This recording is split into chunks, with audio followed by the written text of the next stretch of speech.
Hello and welcome to the 19th and final round of the Back to Front 5 to Lap Challenge. We are 21 points ahead of Nico Rosberg, heading into the Abu Dhabi Grand Prix. Yeah, I called it Abu Dhabi. Anyway, so here are the permutations. We are 21 points ahead, as I've said. We already had the count back on wins. Of course, there's only one race to go with this a 2-win gap. So this means that if Rosberg finishes first, we have to be third. If he finishes second, we have to be sixth. If Rosberg only just gets on the podium, we just need to be 7th. If Rosberg's 4th, we just need to be 9th. But if Rosberg is outside the top 4, whatever happens, we're champions. Anyway, it's time for the race.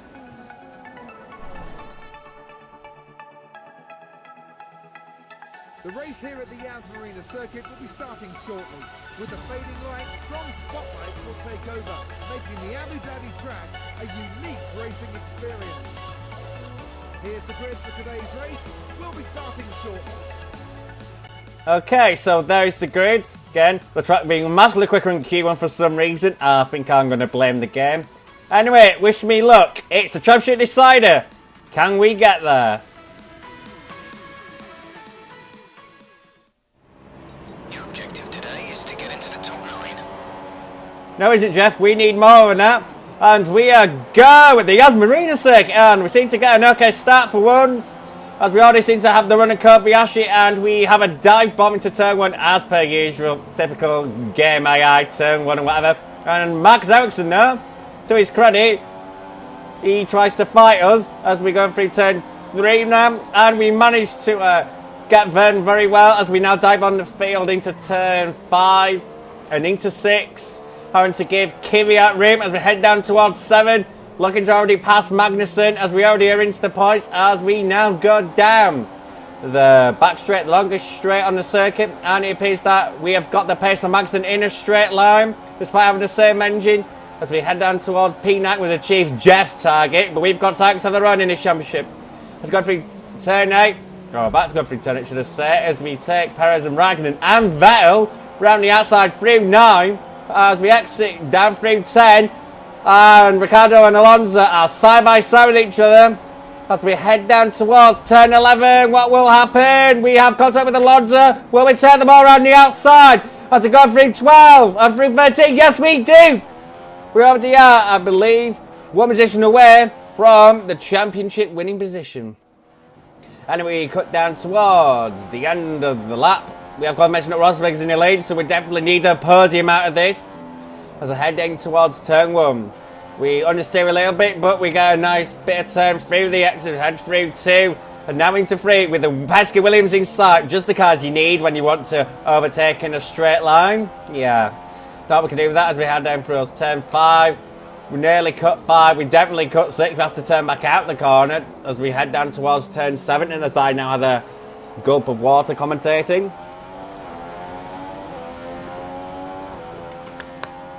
I do apologise.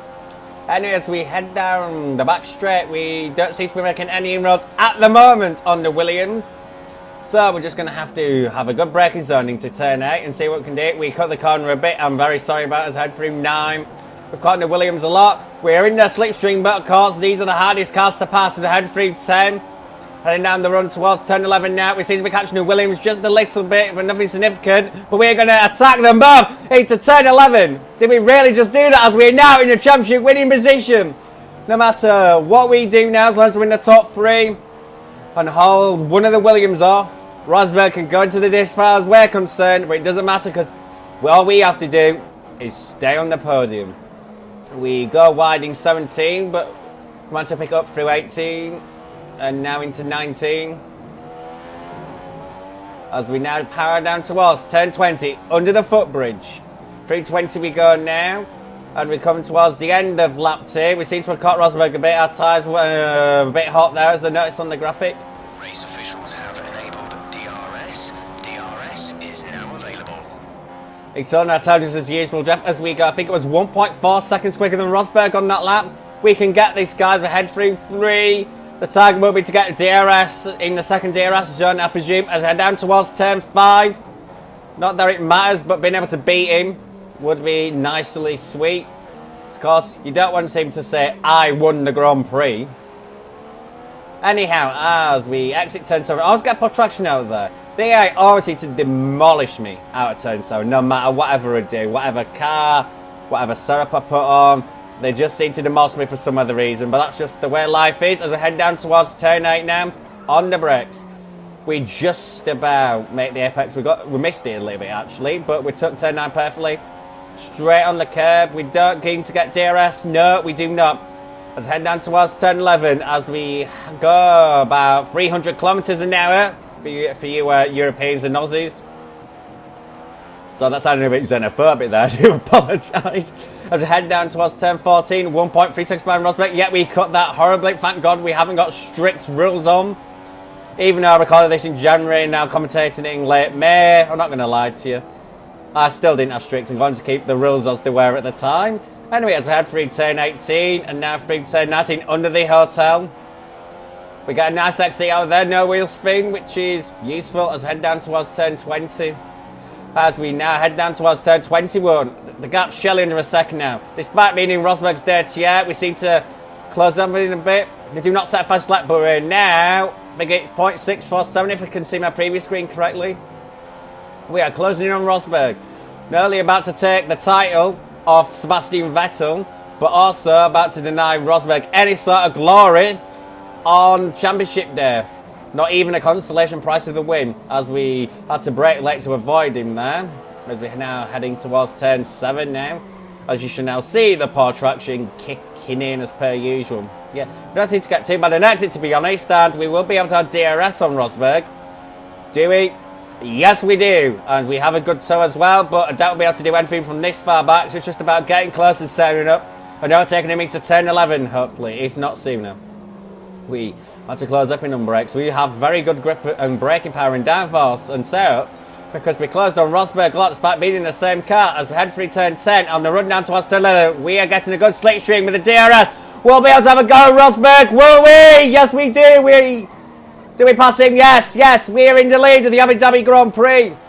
So not only will the championship just be enough, victory is absolutely necessary, quite clearly for us. Why settle for just what we need to do? How about instead go for it? And that, guess what? That's what we've done.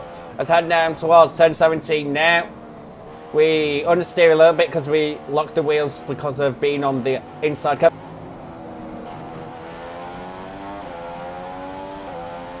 As I've just seen that my PS3 has decided to turn itself on. Yeah, great.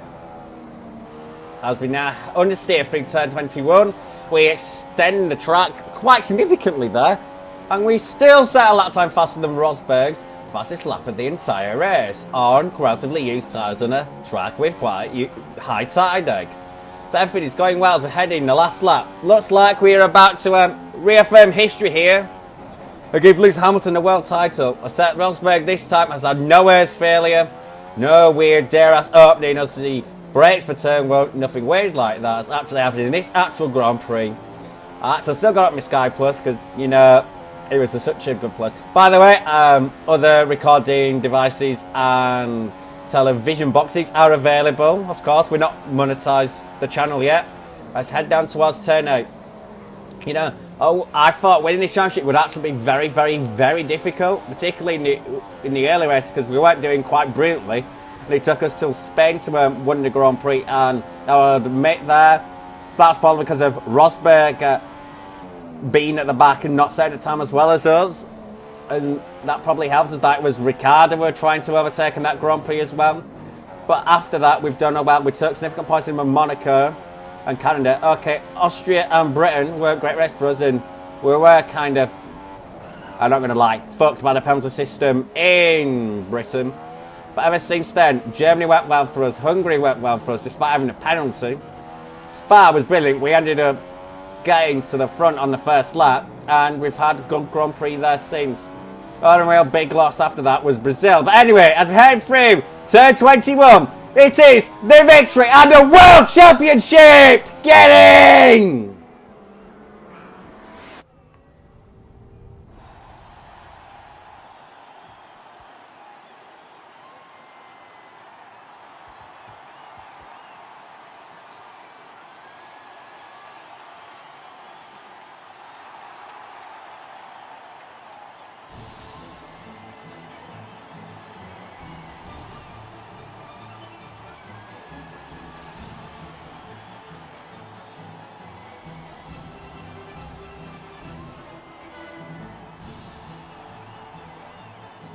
Mercedes have won today's race, and what a result for the team.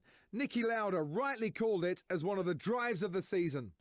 I'm not going to argue with Nicky. I did disagree with him over what just happened at the 2016 Spanish Grand Prix. I honestly did say that was mainly Rosberg's fault, that he should have given Hamilton room. I know Hamilton's coming in at a great run of speed because of Rosberg's airs harvesting rather than deploying, because of Rosberg's incorrect engine mode, but that's no excuse. You have to be still self-aware, and Rosberg wasn't probably aware enough of where Hamilton exactly was. Anyway, less about that and more about our 35-point win.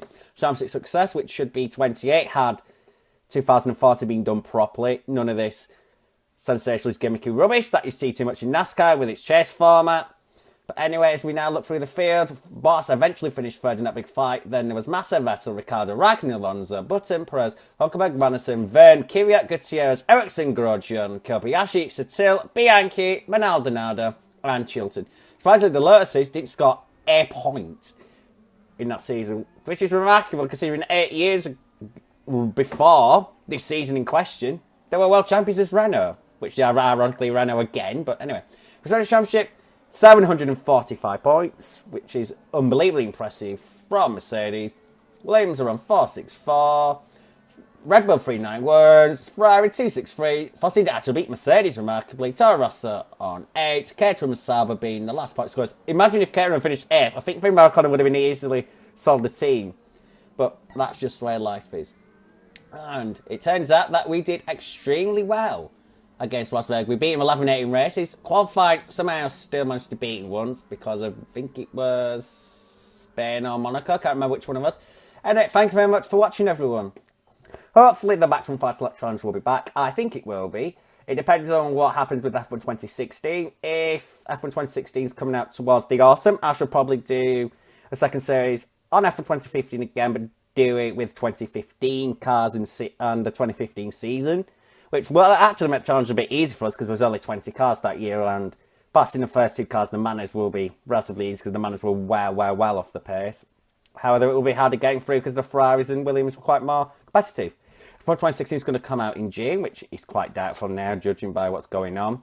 And I shall probably not do one in 2015, but since my exams are now finished, well, they're not now, but they will be finished by the time I release the video, so, you know, so don't worry, I'll be able to make a lot more videos, because I'll have a lot more time on my hands. Depends how much I'm working, but, you know, I'd like to say a huge thank you to everyone for watching, if you have watched this series. I think my YouTube has gotten a lot better relative to the first video I made, which wasn't quite brilliant, but thank you very much, guys. I've actually finally completed a career mode of a sort series. Best I can do when you don't have a functional capture card with a PC that can work with it, but hey ho.